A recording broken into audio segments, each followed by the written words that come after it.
This is why I don't like Joe Goldberg. He loves that nutshell. Oh, exactly. And thinks it's the world, and it's like, that's why you murder people. I wrote down all the books that Joe Goldberg I don't like any of them. Read, you don't? Oh, That's what I was going to ask you. The Unbearable Lightness of Being? Yeah. Bruh. Well, Penn Badgley, welcome to One Nightstand. Thank you. Thank you for having me. No, we're so thrilled to have you here. You've chosen some great books, and we also have your brilliant book here as well to talk about. Yeah, let's put that one on top. Yeah. Have you always been a big reader?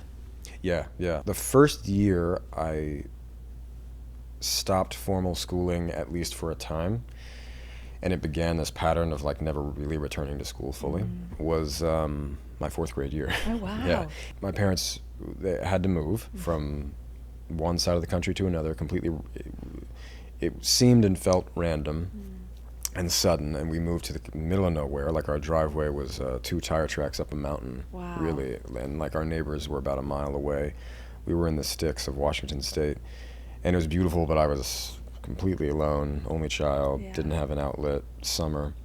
This is when I started acting, and because of the strange sort of non-schooling situation I would be kind of in and out of, reading and music were some primary form of connection. To me, my approach as an actor, to be honest, is, I think it's almost like, it's like 95% reading comprehension, to me.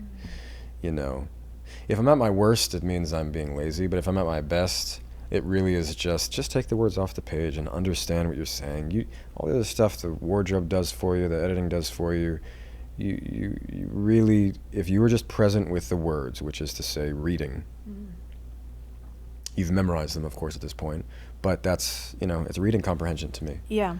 What do you do when you come up against something that feels ambiguous or you're not sure? Do you trust your gut? Well, as a reader, I love to kind of pore over something. Yeah. For instance, The Hidden Words by Bahá'u'lláh, that anything that feels it's of truly divine origin to me can never be fully understood. It has infinite meaning and depth, so therefore you can pore over it over and over and over and over and over. And that's actually what I do with that book. As an actor, well, at some point you have to perform it. So, so at that point, you just let your misunderstanding just be honest with how you feel, actually, and it will seem like a good choice. Yeah. I feel like when I was at university as well, the professors really used to value people making an eccentric random choice sometimes as well. So I feel like you can't be wrong. Well, you can, but most, At university, I feel like you can be wrong. As an actor, if you believe what you're saying, you might not be able to be wrong. Right. The best version of that is if you're really honest about how you feel, which might even be I don't really love this line, but you're in the full thing, you're in the scene, you're present with your scene partner. It actually might just seem like and be an interesting choice. Yeah.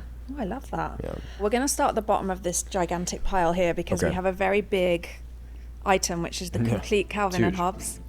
Tell me about your love of this. Well, I was reminded of it. It's so deep and far back, but very foundational, that I had forgotten about it completely until a few nights ago.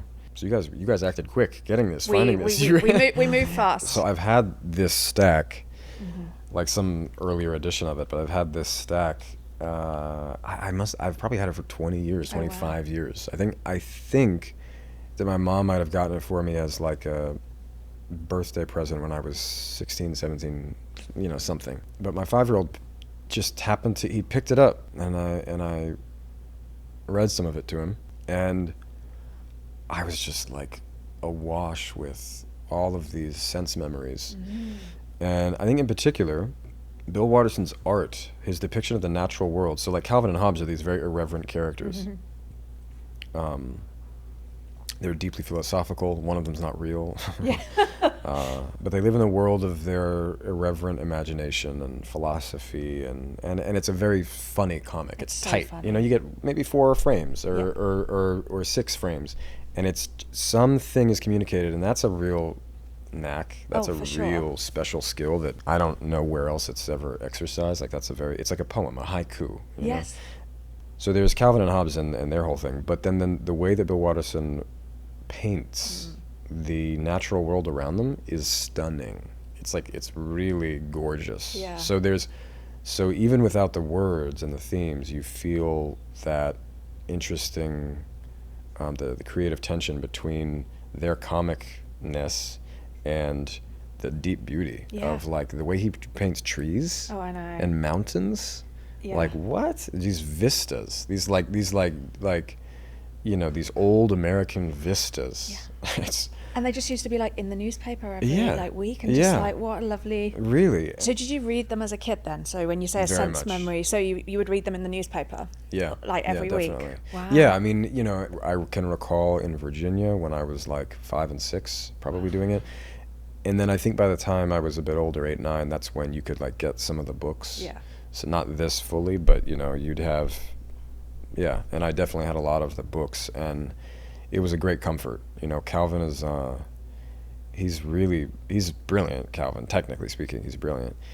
And he's like cutely, sweetly antagonistic with his parents. Oh, so funny. And they're actually really tender with him. Yes. They're very tender, even though they're also like this fucking child. I know. Like, you know, and that's actually, now as a parent of a 5-year-old, you know, my stepson, who is 16, I met him when he was 5. So not having gotten 0 to 5, I didn't see that kind of, those early years are really significant in understanding a 5-year-old. Yeah.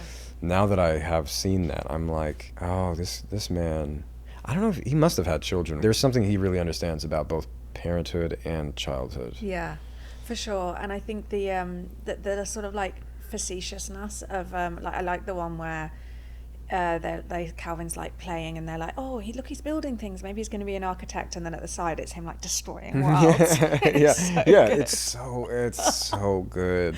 It's so funny. Did you identify with Calvin as a kid, do you think? I must have. Yeah. I don't remember. I think I really identified with both of them. Yeah. Definitely both of them. I loved Hobbes. I remember I had a stuffed animal of Hobbes, and I mean, they never made a stuffed Hobbes, but I had a tiger that happened to look closely enough to Hobbes, and I really loved him.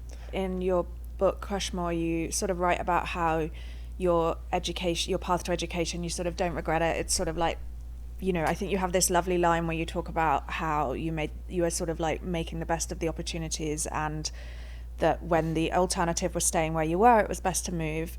Do you sort of, with your own children, do you have a sort of different perspective on education with them? Are you like pretty liberal about what, or are you more like getting class? Great example. Our 16-year-old, we tried to move out of the city for like a year and a half after the pandemic. We really wanted our then, it must have been 13, 14, to go to high school out of New York City. New York City high schools are, you know, that's a thing. Yeah. It's a thing.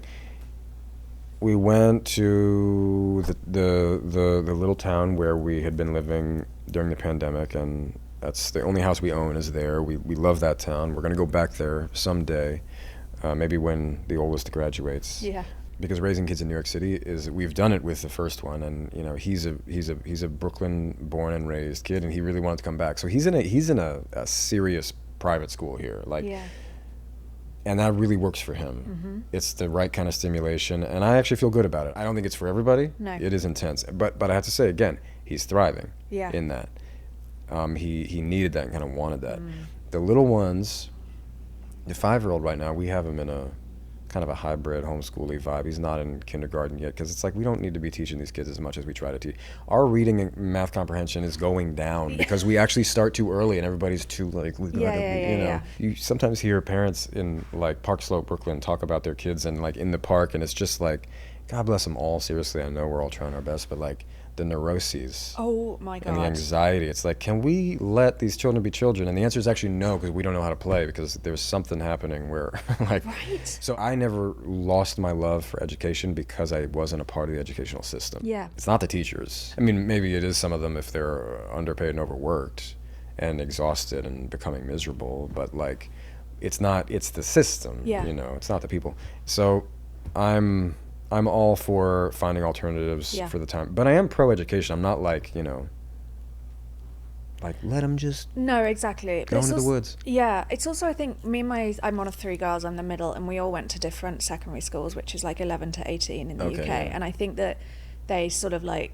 suited each of us in different ways. And I think you do have to like find the right fit for the child in question. Yeah, you do. But I do think these American, so in the UK, you have exams when you're 16 and then again at 17 and 18, but this like always on testing in America that like every grade you get like contributes to your for like the 4 years you're at high school. It's serious pressure. It's brutal. It's serious pressure. You've got like no time to have like an off moment. Which what 14 to 18-year-old doesn't have an off moment? Yeah, and actually, so the reason that our 16-year-old really wanted to get into that is because his middle school was the pandemic.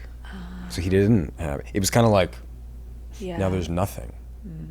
And so he lost this seriously formative, well, he didn't lose the formative time, but his formative time was spent. Yeah. In fact, the very period of time of life we're really looking at, our first, it was in the pandemic, and that's, you know, I don't even think we have enough perspective on that we yet. don't, and it's the kind of thing they're going to talk to us about when they're older and be like... Oh. Yeah, I mean...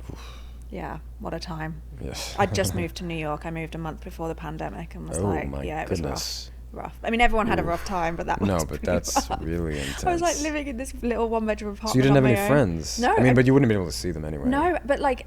I couldn't see any friends, and I hadn't really made that many friends, and no one was like taking on new people at that point. And I couldn't, because of my visa rules, if I left the country I couldn't come back in. Good Lord. Don't recommend it, but you know, what doesn't kill you makes you stronger. Yeah.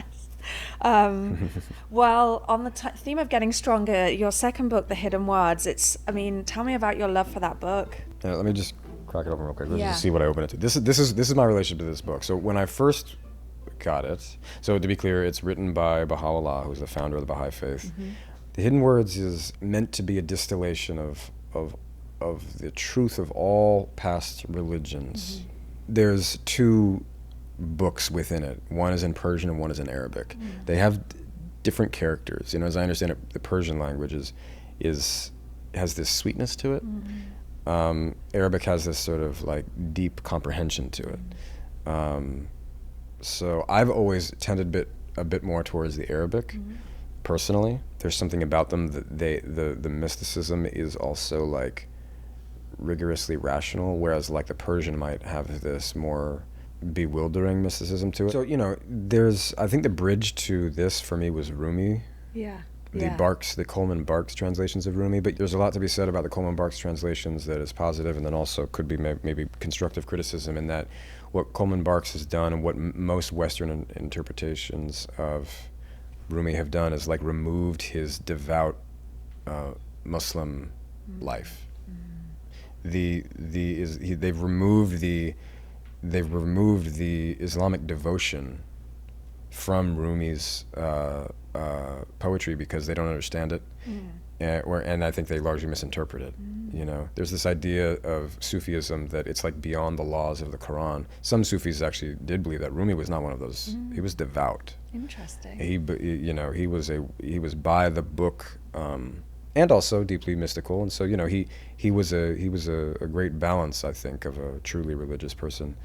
I loved Rumi's poetry a lot in my early and mid-20s, and it would get me to be able to really comprehend this, because you could think, yeah, it sounds beautiful, I don't know what that means. Yeah. And you'd be right, because you don't. No, literally. And you need to spend time with it. Yeah, exactly. You know, you really need to spend time with it. I mean, the idea that the first call of the beloved, capital B, meaning, we'll say in short, God, but that unknowable source from which we come and which we return. So if this is the first call, O mystic nightingale, so that's a reference to then us. So we are, in some capacity, we are a mystic nightingale. This is the soul, as I understand it. Abide not but in the rose garden of the spirit. So then it's saying, you know, to me, it's like, remember that life is spiritual. The rose garden of, abide not but in the rose garden of the spirit. And what is a rose garden? It's a number of things. It's fragrant. It has to be cultivated. Gardens have to be meticulously kept in order to remain a garden, you know? What are the things that is required in a rose garden? What are the complementary plants and conditions of the soil so that a rose garden flourishes? You know, all that kind of stuff. Like, really, let's think about this. And to live there, it really would mean that you have to become a gardener, you know, and that you're cultivating this, and you could only do it out of love. Yeah. And your relationship to the rose would become a deep one. You'd have to understand it. You'd have to understand it in a lot of ways. You would have to become very knowledgeable. Yeah. And that fragrance too. The fragrance of a rose is actually quite subtle. Yeah, totally. You know, it's like it, but it's a really, really, really sweet and subtle fragrance. So, you know, that's the way I spend time with this document. Yeah, it was when I was reading through, I found myself like it was like a comprehension test. I was like, okay, like, because you know, it just really washes over you sometimes. You're exactly. like, but I find it easier to like read it rather than hear it with stuff like that. I agree. It's very hard if you hear like me saying it. It's like no. You need to like take your time. Yeah, and like almost like visually anchor the words a bit. Definitely. In your book, Crushmore, your two sort of co-hosts on your podcast, Sophie and Nava, they write a lot about growing up sort of within the faith and like how, you know, there were moments where they sometimes felt like, ooh, and then other moments where, but on the whole, they're obviously thrilled. And, you know, how do you feel about it as a father? Do you sort of like, are you giving your children the chance to like react to it on their own terms, or is that something that you might read with your kid? It's both of those things. It's also other things. It's, you know, having not grown up in anything close to a religious household, and the way I practice religion is not, the Baha'i faith as an organized religion doesn't practice in the way that people commonly think of or understand religion. That's one of the great appeals of it. In some ways it's very modern and futuristic. Some would say it feels in other ways conservative and archaic, and it's many things. The reason I adopted it, apart from, and always secondary to, that essential like falling in love with the words of Bahá'u'lláh, and then being like, well, this is an completely unparalleled elixir and medium, and I love this. And so there's a framework really for the Baha'i faith has a modern framework for action in which the individual can connect their own spiritual transformation to the transformation of the community and the world around them. I would have died for that kind of information and resource as a what we call junior youth, middle schoolers, like 11 to 15, as a high schooler, as a child. I would have, oh my God, that's what I was looking for. I couldn't have articulated that, of course, but that's what I was looking for, that level of identity at the level of the soul. So being that I know that it's an incredibly valuable resource, that nobody else is going to offer them out, like, explicitly. Totally. So that's what I do. I offer it to them. Yeah. Learning how to do that in a really authentic way, in a really selfless way, which is the problem of religions past.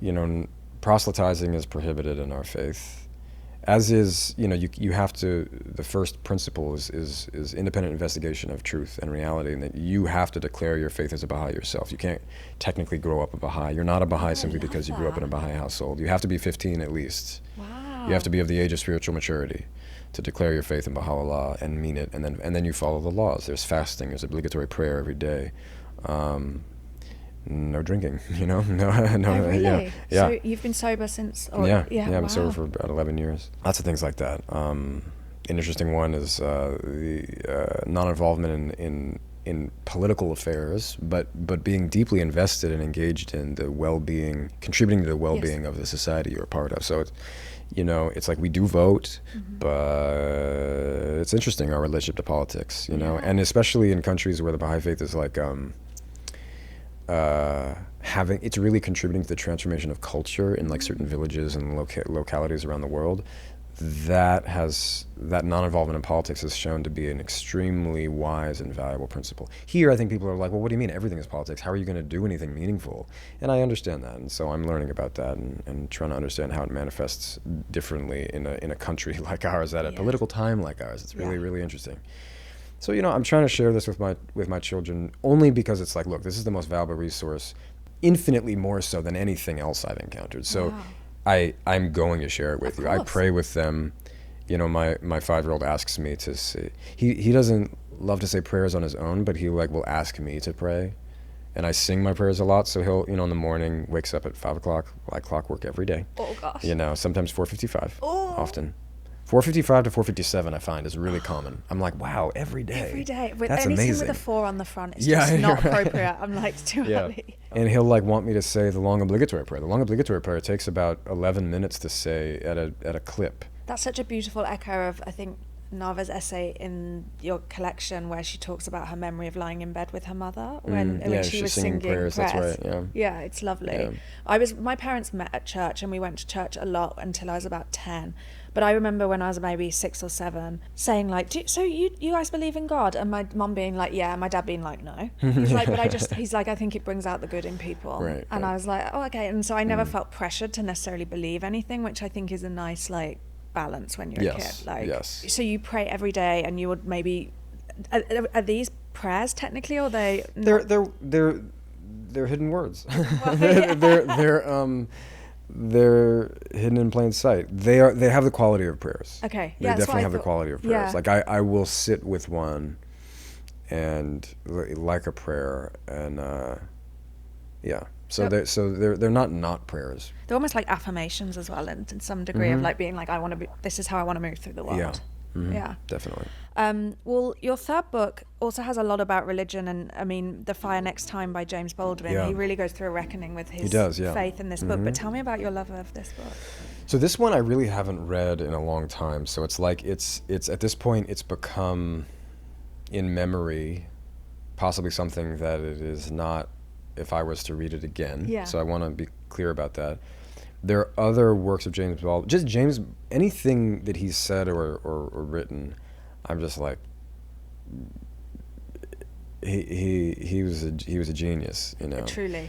I've always valued the artistic and cultural contributions of Black Americans, African Americans, and I want to be clear, like not in a way, I think white American culture and actually British American culture has, of course, a tendency to fetishize Black art in a way where it's like, you know, the way that a lot of white musicians love gospel music for the chord progressions and the harmonies, but they're like, yeah, but that God stuff. Yeah.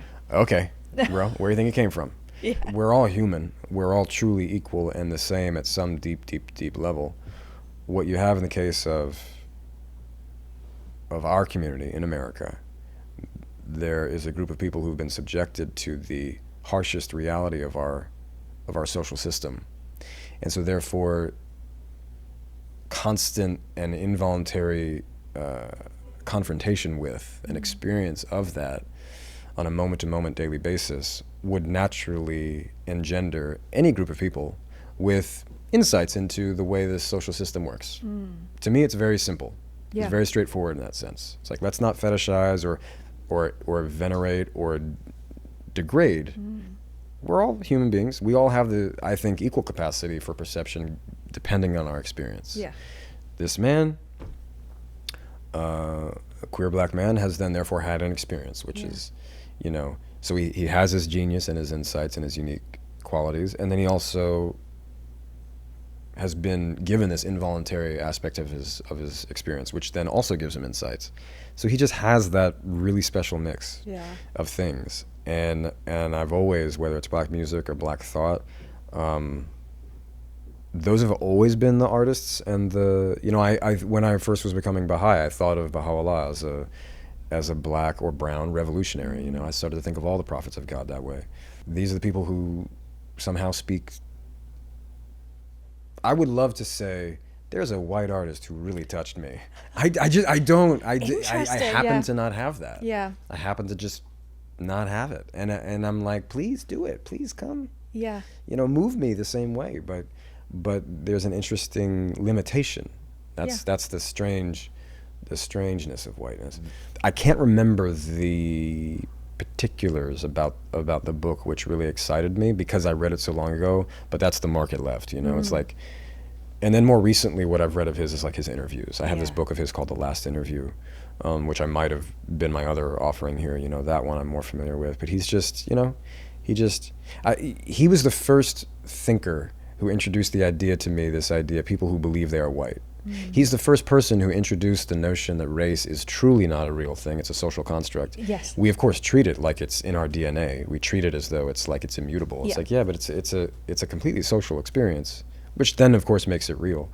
But the idea that race is a social construct was not something that people said back then. Yeah. It's not something that even when I read it people said, but he introduced the concept in a way if you say race is a social construct, it's like, okay, Yeah. what does that mean? Yeah.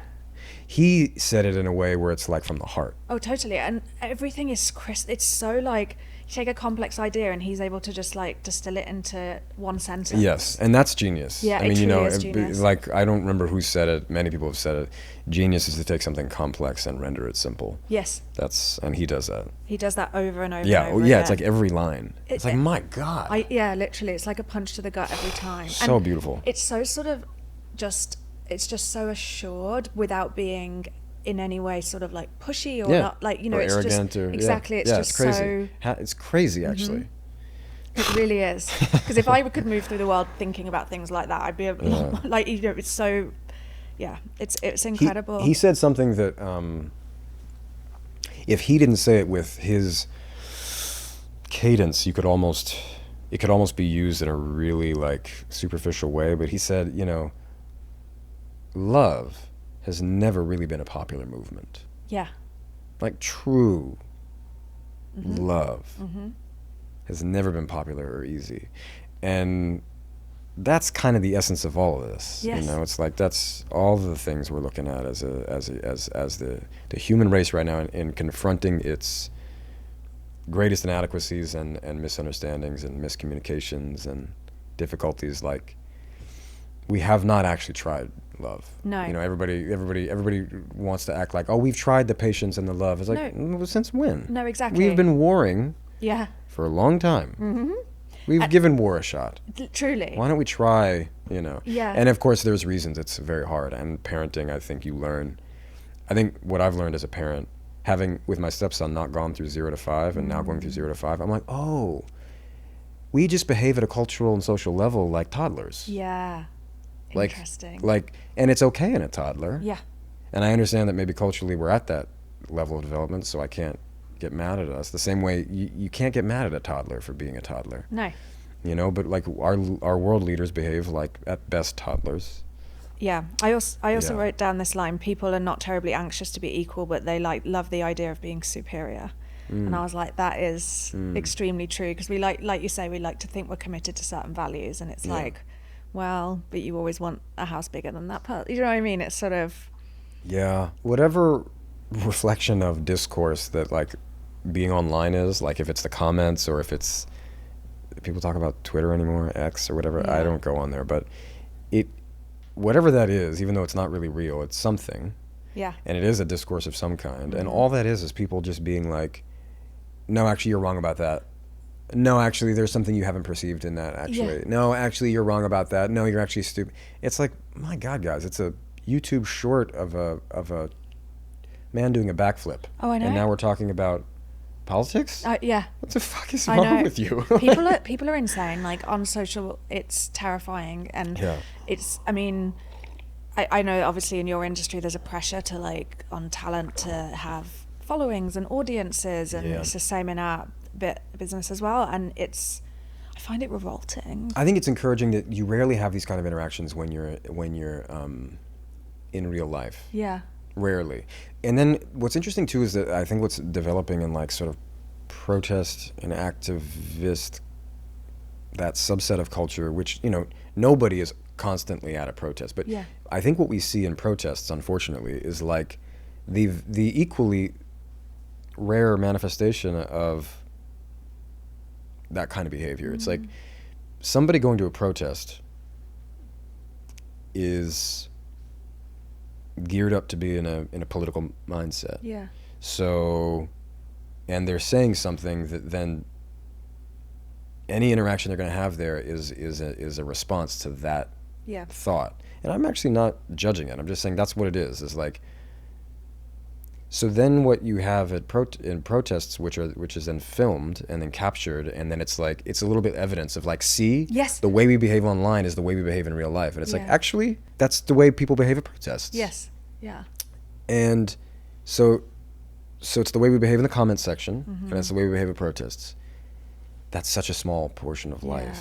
You know, it's part of life, not going to deny it, and it's part of human behavior, but it's not the way we actually behave when we're like in line with each other at the grocery store, driving. Interestingly, there's a lot of like healthy social, I don't know, obedience or like just collaboration that we have that we completely overlook, and we just keep finding all the ways that we're dividing, and it's like we are, and it's insidious, and it needs to be addressed, and it's not like both sides are equally wrong or right. It's like there's a whole thing there, and there's like real injustices that need to be addressed, and they're egregious, and let's do that.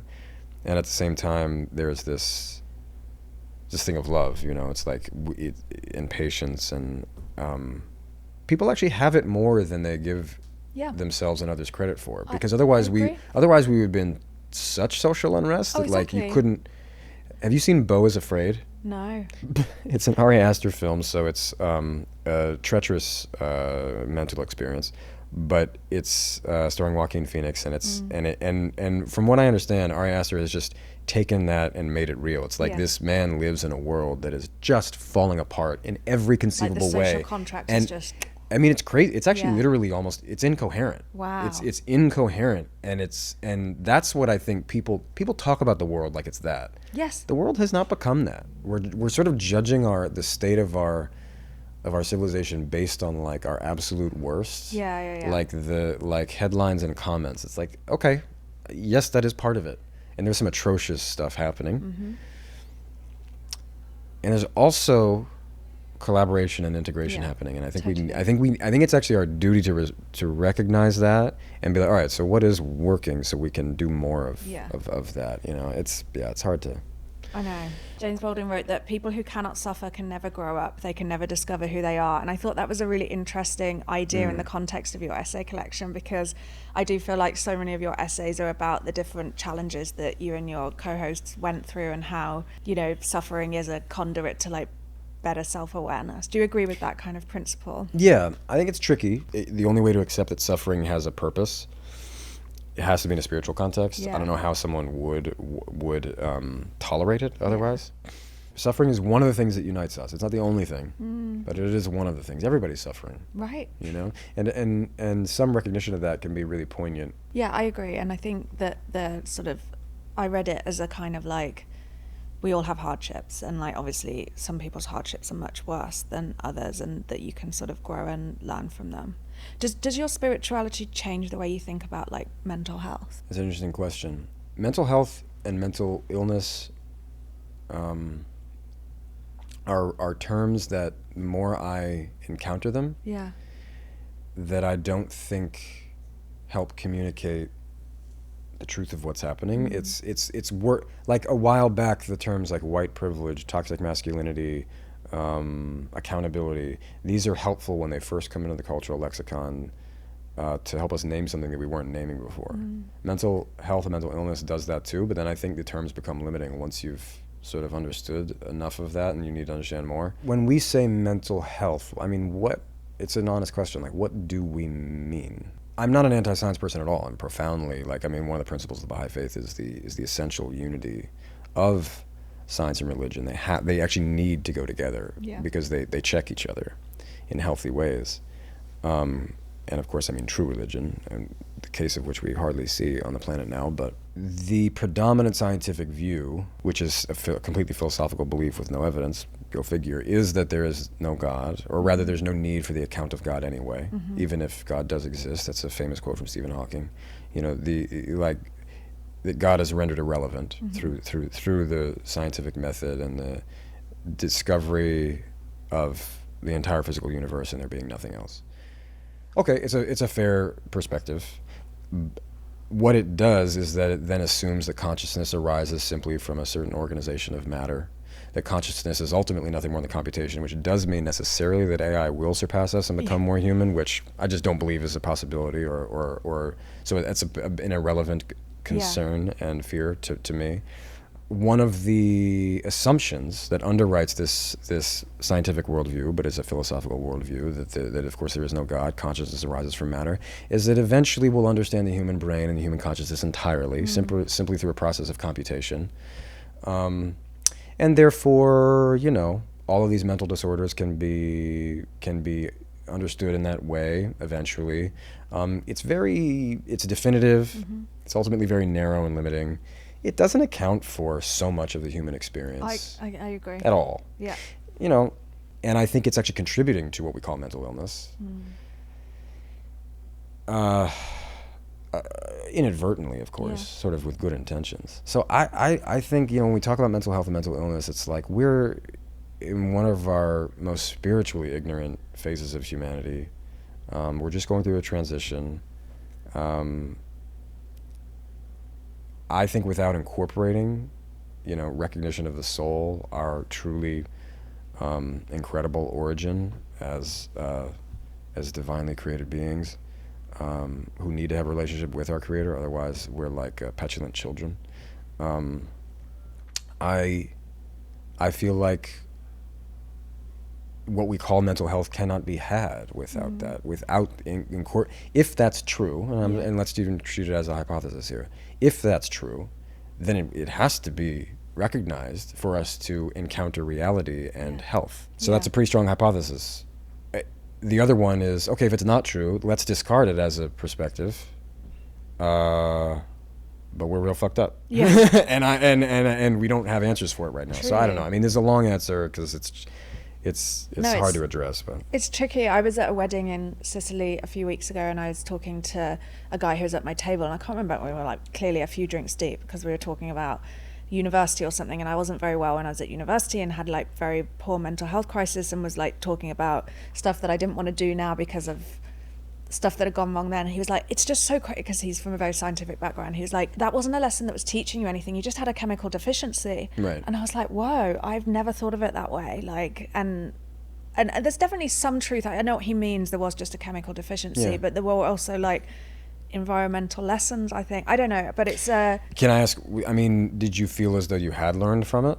Yes, definitely. So did you feel in that moment that you were being sort of told that lesson wasn't true? Perhaps, yeah. Well, because I think he was just saying that you don't need to write off these things that you think of as being like factors that contributed to something. It could just be that had nothing to do with it, you were just in a chemical. Yeah, well, that's where science is a great help, because true scientific exploration and inquiry, and it does let us know, all right, let's not create superstitious meaning and connection between things that have no connection and meaning. I'm all for that, definitely.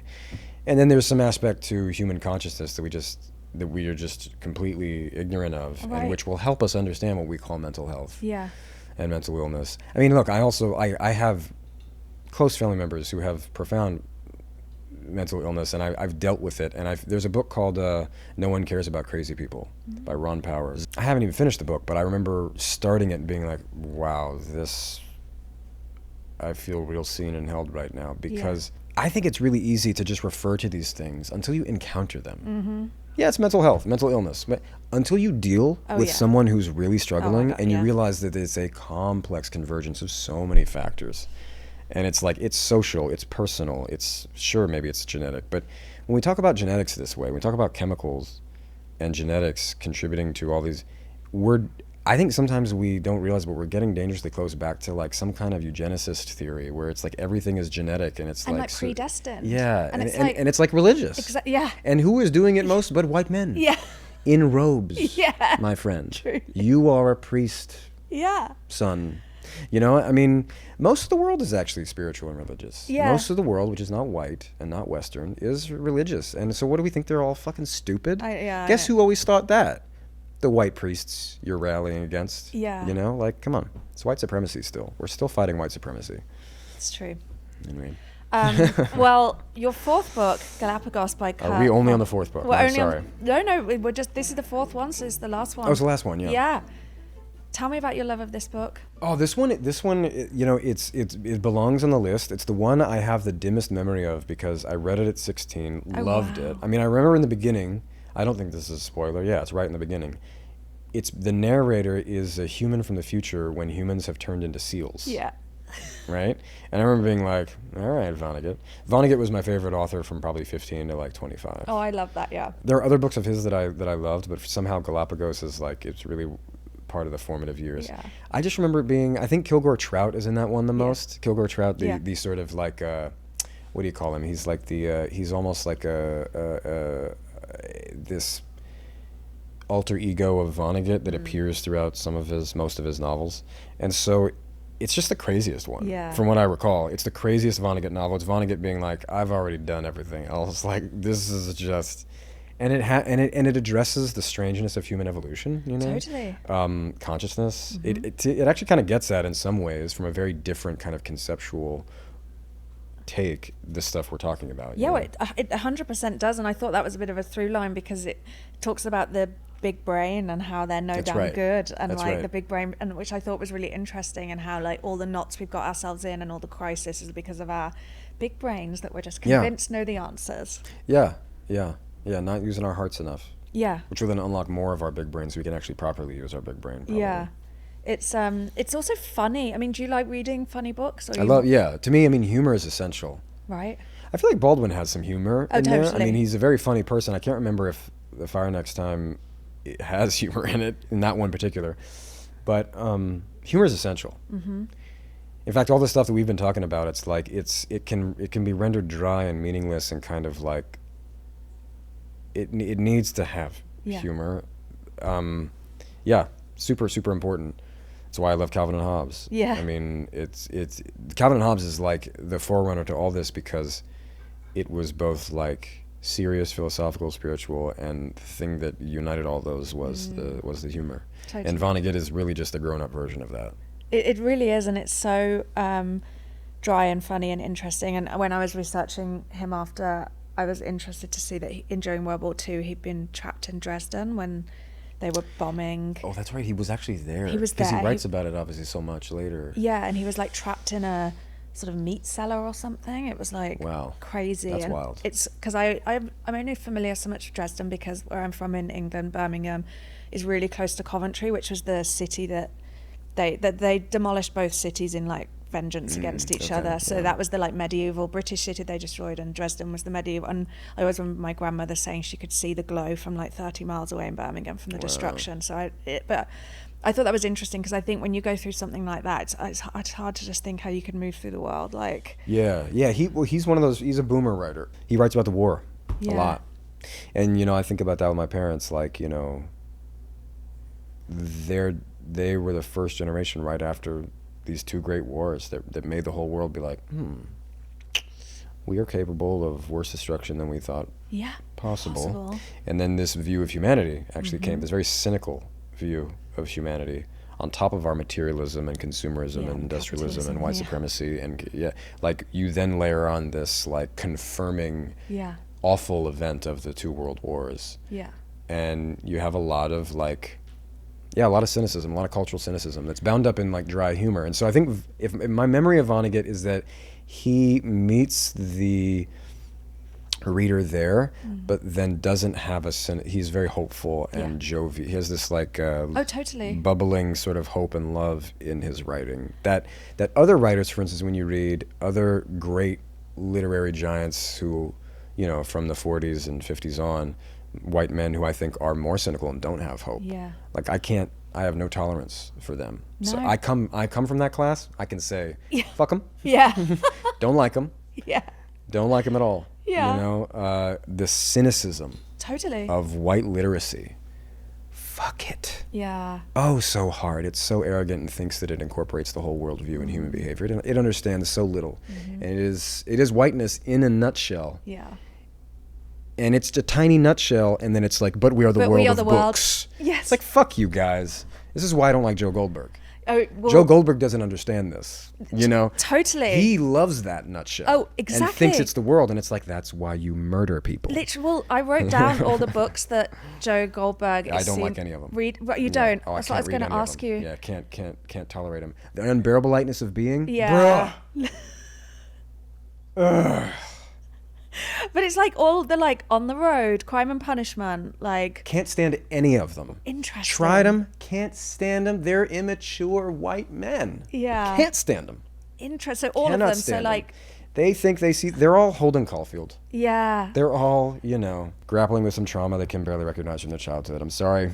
That's so interesting. And what about, so I got Dan Humphrey's books as well, which I thought was really funny. Dan Humphrey's just like the cute, trite embodiment of that. Exactly. It's kind of the Catcher in the Rye. He doesn't realize how inside he is. So he's got to write a book called Inside. Yeah. It's all there. This is. It's true. I mean, it was This Side of Paradise by Scott Fitzgerald, Post Office, Bukowski. Oh my God. The Secret History, Donna Tartt, which I thought was funny. A Movable Feast, A Picture of Dorian Gray. Yeah, all of them. I'm sorry. God bless you, but can't stand you. Interesting. All of them. But so many of your characters have had such strong book through lines, haven't they? Yeah, they have. It's quite interesting. Yeah. But I guess we did a big story a couple of years ago that was like the horniest thing a guy can do is read, because so many men were posting like on their Instagram stories about books they were reading in this very like performative way, then they get the girls. Right. And they were like, they would talk about it after. They were like, yeah, I mean, I get so many DMs, or like girls would go up to them in coffee shops and be like, oh, so you're reading this book? Because it's seen as like a sign of like, if it's a good book, you're like, oh. Yeah, to me, I see it actually in the bookstore with a child. I realized, like, bookstores aren't any better than like the For You page or like Netflix Home. It's full of a bunch of nonsense. Oh, totally. And if you let the child just read what they want to read, it's like, actually, that contains some really troubling assumptions in it. Yeah. White guy. Yeah.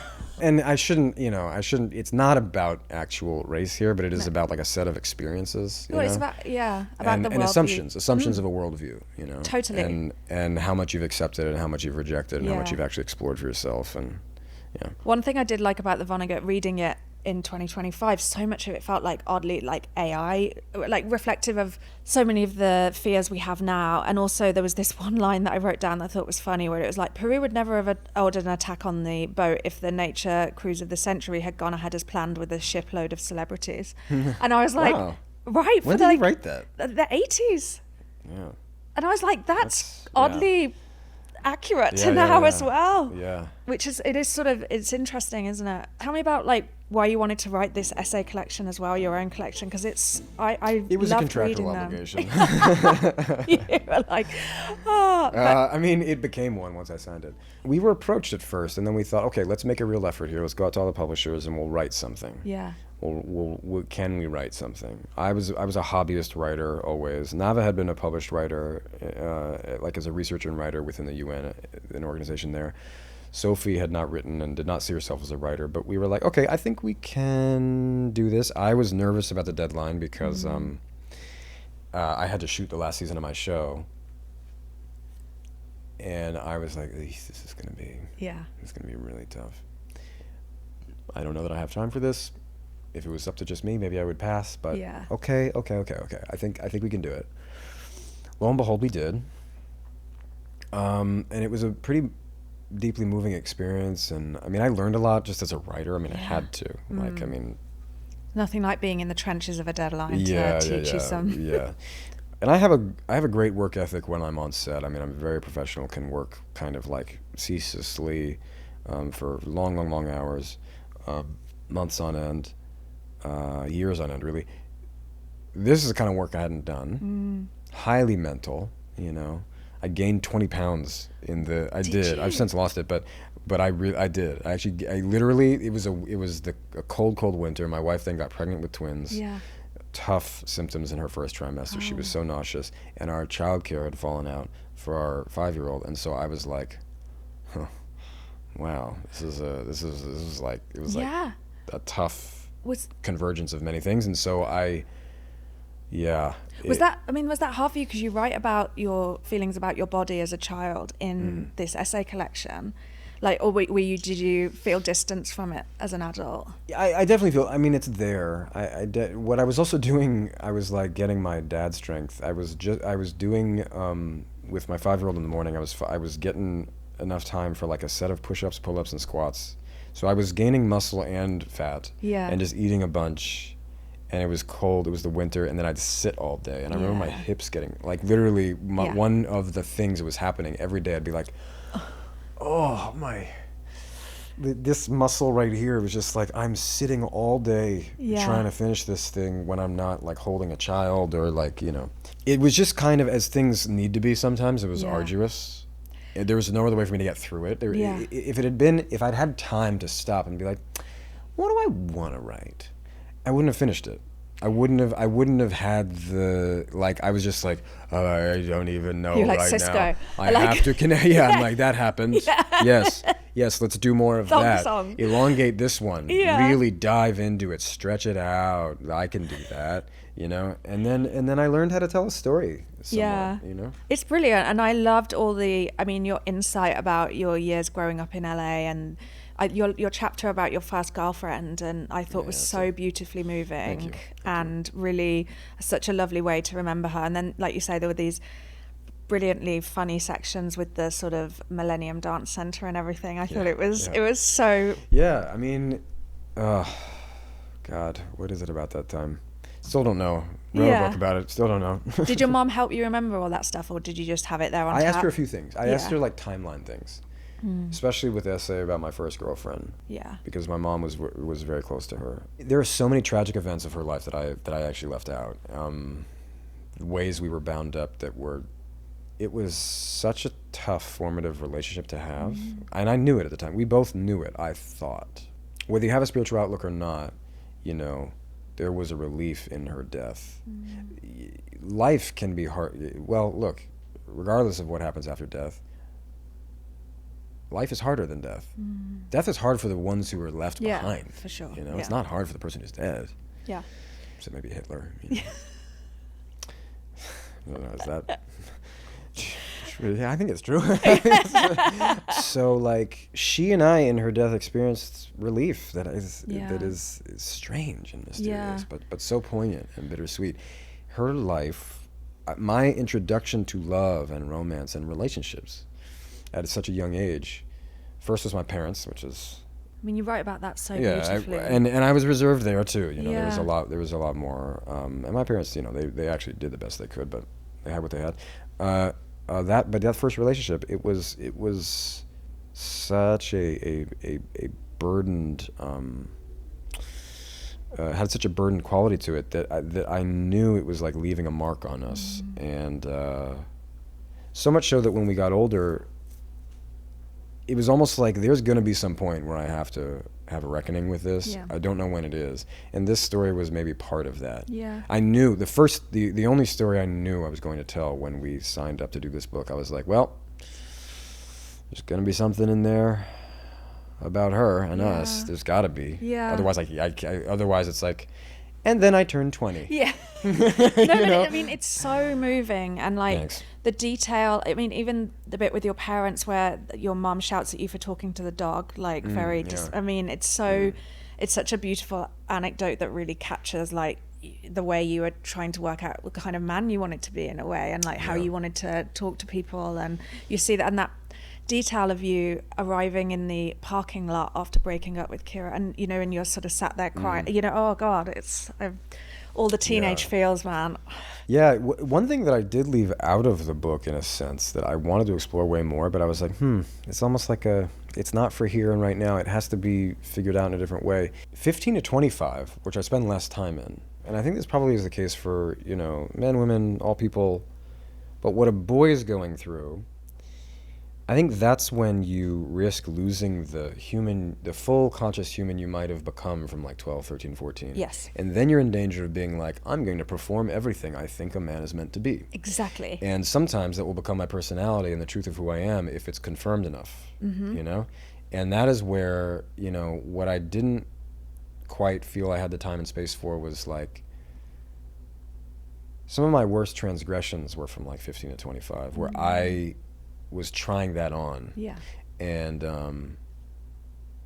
I still like kind of shudder when I think of, you know, just, and there's most of them are just little things, like little things I would have said, what, like completely completely performing what it seems to be a successful man, you know. It's like, and it usually would have been something about women. It's something that felt so completely unnatural and hollow and untrue to say, but like needed to say it, because otherwise I'd be like, well, then it's clear that I'm not having sex with a bunch of women right now, isn't it? Yeah. You know? And it's like, thank God that never felt right, and thank God it wasn't confirmed, and, you know, because then that could have become my personality. I think that's how it happens, you know? That, I mean, well, you've got that line that I wrote down, that, like, adopting the traits of masculinity that seem like healthy armor to a boy but become something closer to a prison. That is that kind of idea of, like, those... Again, name a world leader who is not in that prison. Yeah, truly. Name him. Well, we need the book of your 15 to 25. I think that's got to be next. Yeah, sure. Let's see how this one does. Yeah. I'm signing you up for a book deal again, but I would read it because I think that's like, I look back on that as being the hardest period of my life, 15 to 25, and like a lot of that centered around dating and men and like as women. Oh, awful. Yeah. It's when it's you know, it's that thing of gender and sexuality that we're all kind of contending with right now and trying to understand as part of our identity. But I think that's where it's like we're all performing that. Yeah. No one's ever been allowed to just be who they are. No. You know, really. No. Like, even so, I mean, one thing I say in the essay about my girlfriend and what I realized sort of in the years since our relationship, and then especially contending with her death and how real her suffering had been, because it was insurmountable actually in the end. I mean, she died from alcoholism, which is to say, you drank yourself to death, which I don't know what could be said about that other than like your sadness overtook you. Yeah. I mean, I'm sorry, it's just like, that's what that is. Yeah.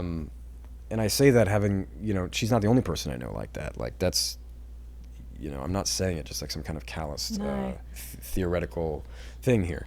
I really could feel in her death how much we had not known each other until that moment, because of how much our interactions were based on these completely, like, just the pressure to be like a boyfriend and girlfriend dynamic. And then you were like forced by your friends at the start. Yeah, they were like, make out. Which I think is, most people have that. Most kids have that. It's like you're nervous to do those things. But then, so you start performing through it, and then they're like, "How was it?" Like, "Oh, it was great." It was great. Well, it's also because you guys were like mini adults, because you were working, you were like supporting families as well, and like, I mean, to go through the kind of rejection that child actors have to go through at that age, while they're also like working and laboring for their family. I mean, I'm like, it's no wonder. I mean, brutal. Yeah. I mean, how many more pop stars do we have to see write books and do documentaries where it's like, oh, they're all dying? Yeah, I know. Either inside or outwardly.